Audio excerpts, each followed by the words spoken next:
So when I think about the current business climate, I'm looking at the history, going back and where we've been and how we've based our business and our economy is actually based on scarcity and fear. That's what the economy is based on. And so we get those results. And what we have is this economy that's also based on, particularly in America, and I think everywhere, this hyper individualism, this me versus we. And that kind of an economy is destined for a short-sightedness. It's very short-sighted. It's about me versus the whole.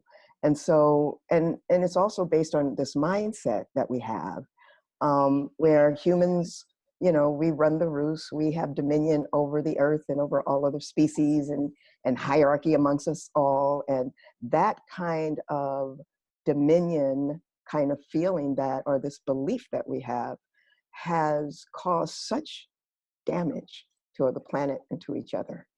And so business is based on all of that. Our business, and we have GDP, and GDP doesn't count for all the externalities, all the impact that our businesses have on the planet, on other species. It doesn't count for any of that. And so because it doesn't count, quote unquote, it doesn't count. And so we just keep mowing down this planet and each other, and business as usual can't continue. I mean, we're seeing the results. We've been seeing the results. We have a serious diagnosis. And in that diagnosis, the question is, are we going to change our living habits? Or are we just going to continue as if we don't care, and we don't care about the next generation and the next generations? And so I think that business has a huge role to play. We have the biggest footprint. Business has the biggest footprint on the planet.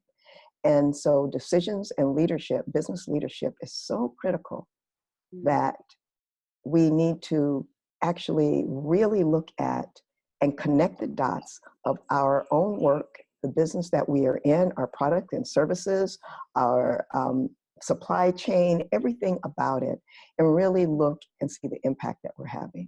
And what I think is happening right now, I believe that the tide is changing. I'm seeing that. I'm thrilled to be living at this time when I really feel that there's a mindset shift is beginning to happen. People are starting to connect the dots. You have children and you think, I don't want this. How are my children going to grow up? What world are they going to grow up in? And that's a real concern. And so I'm really feel that we're at a time of disruption. And what's being disrupted is this old mindset that created this civilization, this business that we've been doing, is dying. It's coming to an end. We can't get away with it. We can't continue to get away with it. We're like adolescents getting away with as much as we can until we have to grow up and face the music and say, okay, I guess, the gig is up. We have to stop. And the mindset is changing, because that's underlying everything, is our worldview, our mindset, how we see the world.